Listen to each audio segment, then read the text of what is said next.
The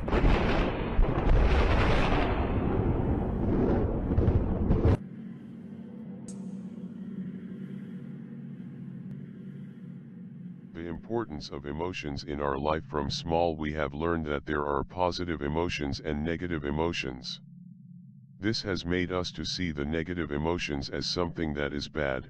We should not feel that. We should suppress those emotions, generating future consequences not only in our lives psychologically but also physically.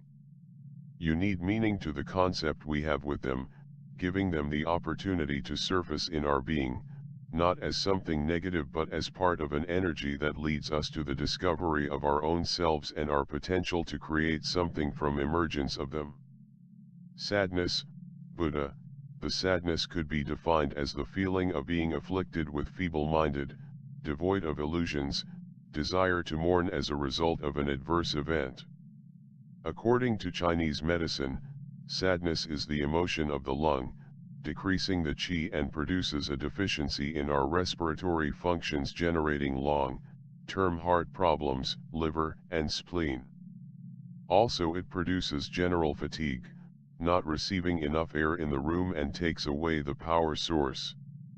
Psychologically we causes indifference, criticism, it takes away the will, leads to depression. Positively sadness we can take a deep breath, which takes us on a journey inward, we connect on a trip to meet with us, with the depths of our being. Sadness is abundantly creative when we do not repress. When we took it allows us to enter the silence, allows us to hear the voice of our own conscience, gives us the possibility to be more thoughtful, a quiet Arnos, it gives us calm and serenity, becoming teachers' emotional expression. It also allows us to join the other, feel compassion for others and understand their pain and suffering. Fear, risk. Fear is seen as an unpleasant sensation induced by something real or imagined we consider a danger. According to Chinese medicine, fear is directly related to the kidneys.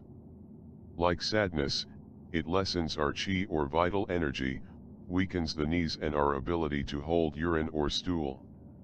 Psychologically paralyzes us. You can generate paranoia, it strangles us.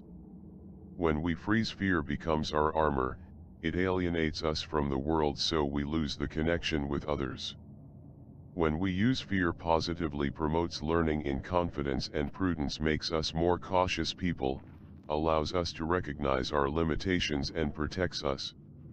When we fail to recognize our limitations we become reckless, risking unnecessarily, autodestruyendonos. Fear is an opportunity to recognize our limits to gain real security, become what we really are.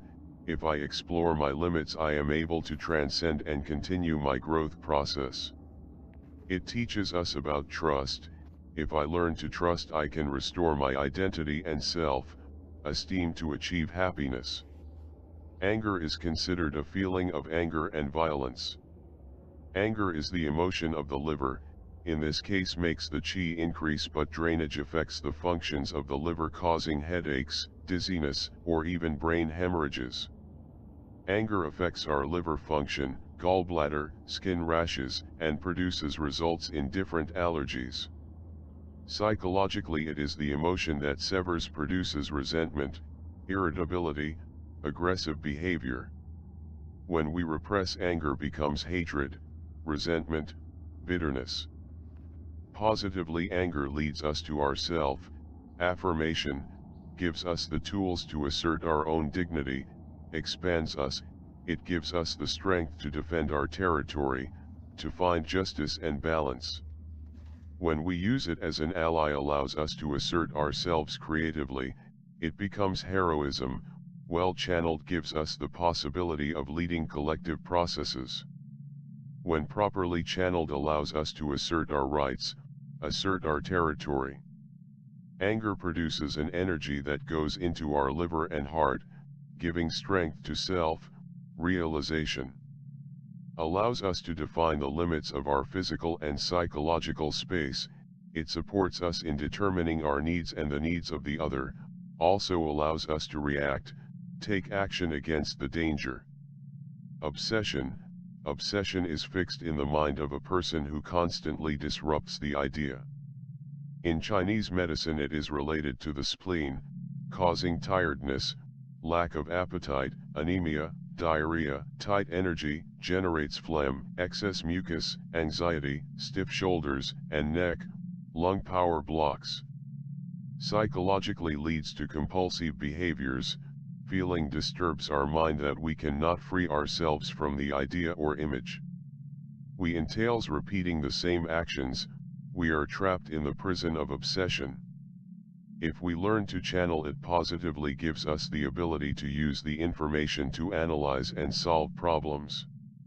The obsession, there is a potential for consecration to the best of our lives, gives us a sustained attention on an idea or place where we want to go so we could complete, realize. It provides us with devotion, the possibility of consecrating our lives to truth, to feel devotion to our land, our roots. It connects us with the ancestral, recognizing the direction of our own lives. The obsession, when transmuted into consecration, allows us to find our true vocation, the possibility to develop the best of himself, get my best values and attributes, develop my talents, is the potential to be better, to have a better life. As we see, all the emotions are positive, but we must reach an emotional learning in which channel them, know the best way to achieve them in our favor and turn them into potential improvement and happiness.